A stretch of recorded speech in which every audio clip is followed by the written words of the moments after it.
this is Mitch Rothbardt from Mitch Rothbardt Fitness, and welcome to another one of my video blogs. Today I'm going to be expanding on the latest article I wrote for the Castro Valley Forum and the San Leandro Times about the squat. If you don't get either of those papers or haven't read the article, I'll be able to post it on my blog next week. But if you send your email address to mitchrothbardttraining@yahoo.com, I'll send it to you directly. In any case, let me demonstrate a basic body weight squat.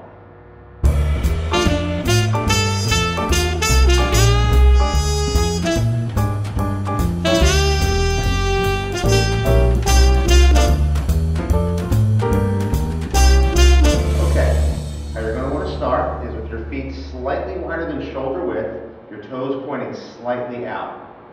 You're going to take a big deep breath into your chest and hold it there. You're going to look at a spot just above eye level and keep your eyes on that spot the entire time. Now what you're going to do from here is, holding this upper body position, you're going to bring your hips back and your knees out. Open up, go down with your weight on your heels until your thighs are just about parallel with the ground, and you're going to come up. That's your basic squat. The keys here are keeping your upper body position, staying back on your heels, don't go onto your toes, and pushing your knees out. Okay? Let me show you one more time. Let me show you from the side.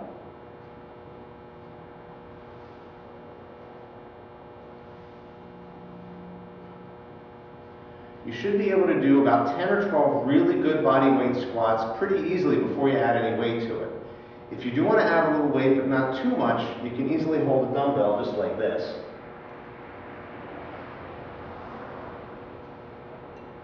Eventually, as you add more weight, we move up to the more popular variation, which is the back squat. Let me show you quickly how to set up for that.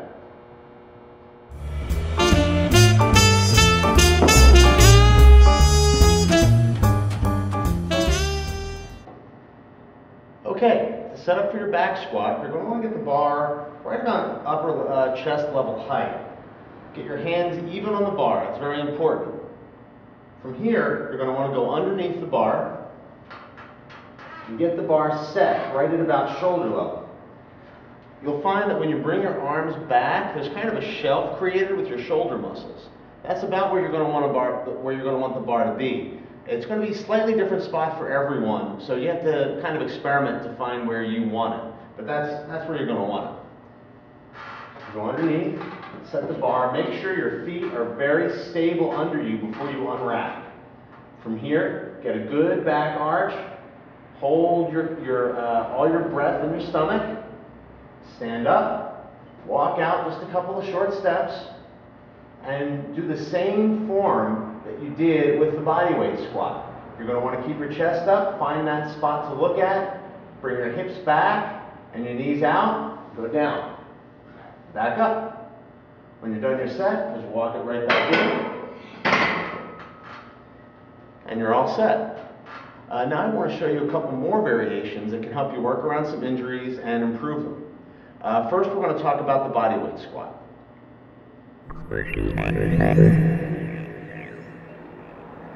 Okay, most gyms will have some aerobic steps like this to use, or you can even use a flat bench like this here. The goal is to get the height so that when you sit down, your upper thighs are about parallel to the ground, or maybe just a touch lower. Now you may not be able to go down that low at first, and that's fine. So just set it to where you can lower yourself under control and bring it a little lower over time. The box squat is a great variation for a number of reasons, and I love it for people who have had some knee issues, and also because it can give people a little bit of mental security knowing that there's something there holding them up. Let me demonstrate.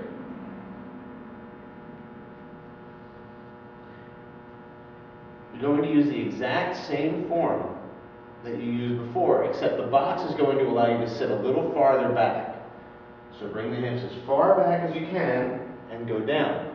Now if you notice, my lower leg is about 90 degrees with the ground. That's where you want it. You do not want the knee coming forward like that. You want to be back as far as you can. So that's about 90 degrees or even a little farther back. That's what takes the pressure off the knees here. From here, you just stand right back up, squeeze the glutes at the end to finish off the movement. Don't sit down on the box as much as kind of touch it and go a little bit.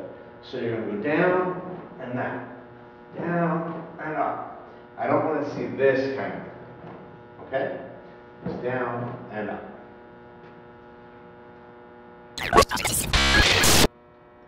Finally, I want to talk about the front squat. This can be a great variation for people that want to squat but maybe have some back issues or just want to try something different to change up their routine. The setup for this one is a bit harder to get than the back squat because, as you might be able to guess from the name, you're holding the bar in front of you. Let me demonstrate. You're going to approach the bar in the same way, but what you want to do is you're going to hold the bar kind of across your shoulders here. You'll notice if you hold your arms up like this, there's kind of a shelf that is made with your shoulder muscles, kind of similar to the shelf that's made in the back. It's just kind of in a different spot. It's got kind of a weird position. You'll know when you have it just right because it's not up against your throat, but it's not falling forward. It is a lot harder to hold yourself upright with the front squat, which is part of the benefit of the exercise. Let me show you how you're going to do it.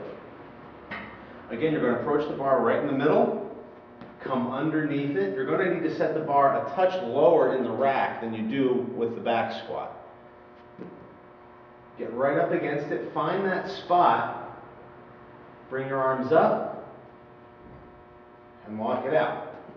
Now if you notice, this is balancing perfectly well on me. It's not coming forward or back. You're going to have to look at yourself to kind of find where that spot is on you. And from here, it's the exact same thing. You're going to hold your chest up, you're going to hold your air, bring your hips back, go down and up. Down and up, and then rack it. You can also combine the front and box squat and do front box squats. This is really just scratching the surface about squats. It's one of the hardest exercises both mentally, physically, form-wise, but the benefits of doing it well are off the charts from a health standpoint. Body composition benefits, injury prevention, a host of other reasons. Hopefully this video can get you off on the right foot so your squat doesn't look like the ones I usually see at the gym. I hope you enjoyed the video, and if you have any questions, comments, or suggestions at all, please drop me a line at mitchrothbardttraining@yahoo.com or just call me at 510-754-7113. Have a great day.